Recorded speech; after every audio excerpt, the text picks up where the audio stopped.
میں بہت ضروری بات عرض کر رہا ہوں. عام طور سے مزاج ہے، اللہ ہمیں معاف فرمائے، نیا پرانا، بڑا یا چھوٹا، سب کا ایک مزاج ہے. وہ مزاج یہ ہے کہ اگر آپ نے ہمیں ٹوک دیا کسی غلط کام پر، سنو غور سے، اگر آپ نے ہمیں ٹوک دیا کسی غلط کام پر، تو یا تو ہم آپ کی کمی تلاش کریں گے آپ کو ٹوکنے کے لیے، یا کوئی ایسا عذر پیش کریں گے جھوٹا کہ جس سے آپ کے ہمیں ٹوکنے کی بات ختم ہو جائے. میری بات توجہ سننا ہے، کسی کو ٹوکنا، کیونکہ پہلی بات تو یہ ہے کہ ٹوکنے والوں کو، متوجہ کرنے والوں کو اپنا محسن سمجھو. سب سے بڑا احسان امت علماء کا ہے کہ علماء صحیح غلط پر ٹوکیں گے کہ ہاں یہ بات صحیح ہے یا غلط ہے. کہ علماء کو اپنا محسن یقین کرو کیونکہ وہ ٹوکنے والے ہیں، اور ٹوکنے والوں کو اپنا محسن سمجھو اس لیے کہ ٹوکنے والوں سے ہی خیر باقی ہے. خیر کن سے باقی ہے؟ ٹوکنے والوں سے. ٹوکنے والوں کو ایسا محسن سمجھو اپنا کہ جیسا کوئی اندھا گڑھے میں گر رہا ہو اور اس کو کوئی آ کر پکڑ لے کہ یہ تیرا بڑا احسان ہے کہ تو نے مجھے روک دیا، تیرا احسان ہے کہ تو نے مجھے روک دیا. ورنہ عام طور سے ذہن یہ ہے کہ اگر کوئی کسی کو کسی منکر سے روک دے یا اس کو بتلا دے کہ یہ غلط ہے تو وہ دو کام میں سے ایک کام کرے گا، دو کام میں سے ایک کام کرے گا. یہ تو ابھی یہ طے کر لے گا کہ مجھے بھی اس کی کوئی کمی تلاش کر کے اس کو ٹوکنا ہے. کہ جو آدمی کسی کی کمزوری تلاش کر اس کو ٹوکنے کے لیے کہ یہ مسلمان کا عیب تلاش کر رہا ہے، یہ اس عیب کو، اس کے عیب کو تلاش کرنے سے پہلے خود کسی عیب کے اندر مبتلا ہو جائے گا.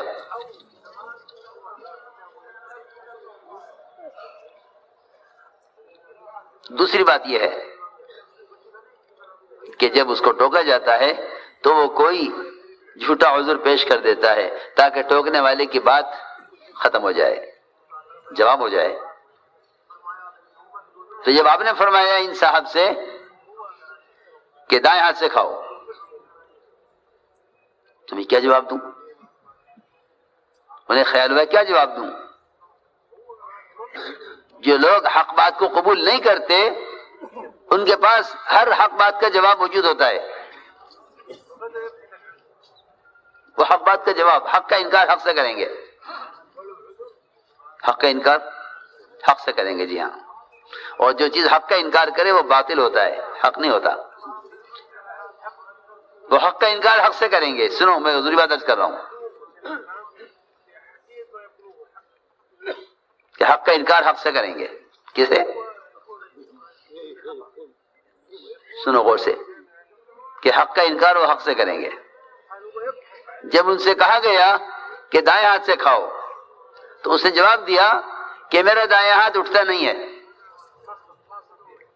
جی ہاں، تاکہ اس کو جواب ہو جائے. میں بہت ضروری بات کر رہا ہوں. یہ ہم سب کے غور کرنے کی بات ہے کہ جب کوئی حکم آتا ہے دعوت کا یا عبادت کا یا اطاعت کا تو اس کے انکار میں عذر پیش کیا جاتا ہے. اس کے انکار میں عذر پیش کیا جاتا ہے. سنو بہت توجہ سے، اس کے انکار میں عذر پیش کیا جاتا ہے. تو عذر پیش کرنے والا ایسا عذر لے کر آئے گا کہ ٹوکنے والا خاموش ہو جائے گا کہ یہ تو بات ٹھیک ہے، ہم کیا کریں. اس کی مثال دیتا ہوں. اللہ کے راستے میں نکلنے کا موقع آیا تو منافقین نے یہ کہا کہ آپ جس رخ پر ہمیں بھیج رہے ہیں یہ رخ بڑے فتنے کا ہے. روم کا حسن و جمال اور روم میں روم کا ماحول وہ اچھا نہیں ہے، ایسا نہ ہو ہم کسی فتنے میں پڑ جائیں، لہذا ہمیں ادھر نہ بھیجیے۔ سنو، بہت توجہ کی ضرورت ہے۔ ہم تو فتنے سے بچنا چاہتے ہیں، ہم فتنے سے بچنا چاہتے ہیں، ہم ادھر نہ بھیجیے آپ۔ وَمِنْهُمْ مَنْ يَقُولُ ائْذَن لِّي وَلَا تَفْتِنِّي، کہ ایسے بھی ہیں لوگ جو کیا کہتے ہیں کہ ہمیں اجازت دیجیے کہ ہم مدینے میں رہ لیں اور باہر نہ نکلیں کیونکہ باہر فتنہ ہے۔ تو مدینے میں رہنے کے لیے اور نکلنے سے جان بچانے کے لیے انہوں نے یہ بات پیش کی کہ وہاں فتنہ ہے جہاں آپ ہمیں بھیج رہے ہیں، اور ہمیں آپ فتنے میں نہ ڈالیے، ہمیں یہاں رہنے دیجیے۔ تو اللہ نے جواب دیا الا فی الفتنۃ سقطوا، کہ یہ تو فتنہ میں پڑ گئے، کہ ان کا نہ نکلنا فتنہ ہے، کیونکہ انہوں نے نکلنے کے حکم کا جواب اس سے دیا ہے کہ نکلنے سے جان بچانے کے لیے یہ کہتے ہیں کہ باہر فتنہ ہے، اس لیے ہم باہر نکلنا نہیں چاہتے۔ ہم تو فتنے سے بچنا چاہتے ہیں، فتنے سے بچنے کے لیے نکلنے سے عذر کیا، تو اللہ نے فرمایا کہ نہیں، باہر نکل کے فتنہ نہیں، ان کا نہ نکلنا خود فتنہ ہے۔ یہ الا فی الفتنۃ سقطوا، یہ جواب دیا۔ تو میں مثال دے رہا ہوں سمجھانے کے لیے کہ جب کوئی حکم آتا ہے تو اس حکم کو قبول نہ کرنے والے ایک ایسا عذر پیش کرتے ہیں جس سے حکم کا انکار بھی نہیں ہوتا اور کہنے والا خاموش ہو جاتا ہے کہ ٹھیک ہے۔ تو اس نے یہ کہا کہ میرا دائیں ہاتھ اٹھتا نہیں ہے، میرا دائیں ہاتھ اٹھتا نہیں ہے۔ آپ کو معلوم تھا اللہ کی طرف سے کہ اس کا دائیں ہاتھ صحیح ہے، لیکن اس نے اس وقت جو عذر پیش کیا ہے وہ اس لیے عذر پیش کیا کہ مجھے کیوں ٹوک دیا گیا سب کے سامنے، کیونکہ جس کے اندر کبر ہوگا وہ ٹوکے جانے کو برداشت نہیں کرے گا، جس میں تواضع ہوگی وہ ٹوکنے والوں کو محسن سمجھے گا۔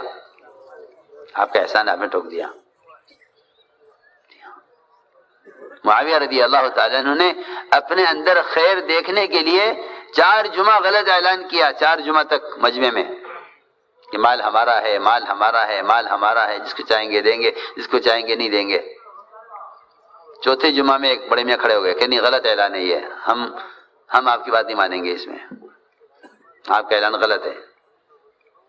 اور معاویہ اس کو اندر لے گئے، لوگ انتظار میں تھے کہ دیکھو کیا ہوگا، یہ کیوں بولے۔ وہاں معاویہ رضی اللہ تعالیٰ عنہ انہیں تخت پر بٹھائے ہوئے تھے اپنے ساتھ اور فرما رہے تھے ان سے کہ تم نے مجھے زندگی بخشی، اللہ تمہیں سلامت رکھے۔ یہ تھی بات کہ ٹوکنے والوں کو محسن سمجھا جاتا تھا۔ تو حضور اکرم صلی اللہ علیہ وسلم بدعا دی اس کھانا کھانے والے کو، فرمایا اللہ کرے تیرا یہ ہاتھ کبھی نہ اٹھے۔ سنو، بہت ڈرنے کی بات ہے۔ کھانا دائیں ہاتھ سے کھانا سنت ہے، فرض نہیں ہے، واجب نہیں ہے۔ ایک صرف دائیں ہاتھ سے کھانا کھانے کی سنت، دائیں ہاتھ سے کھانا کھانے کی ایک سنت، اس سنت کو ہلکا سمجھ کر انکار کیا کہ میرا یہ ہاتھ اٹھتا نہیں ہے۔ آپ نے بدعا دی اللہ کرے تیرے ہاتھ کبھی نہ اٹھے۔ روایت میں ہے کہ اسی وقت اس کا صحیح ہاتھ، دائیں ہاتھ جو صحیح تھا، وہ ہمیشہ کے لیے شل ہو گیا، بیکار ہو گیا، اس کا ہاتھ کبھی حرکت نہیں کرتا تھا۔ روایت میں ہے ما منعہ الا الکبر، کہ بڑائی نے اس کے کبر نے اس کو دائیں ہاتھ سے کھانے سے روکا ہے۔ حالانکہ کیا بات تھی کہ ٹھیک ہے کھانا دائیں سے کھا لیں گے۔ جب حق بات میں ایک کھانا کھانے کی سنت سے انکار کرنے کے لیے جھوٹا عذر پیش کرنے پر ہاتھ ضائع ہو سکتا ہے، تو بتاؤ فرائض اور واجبات اور احکام شریعت اور بہت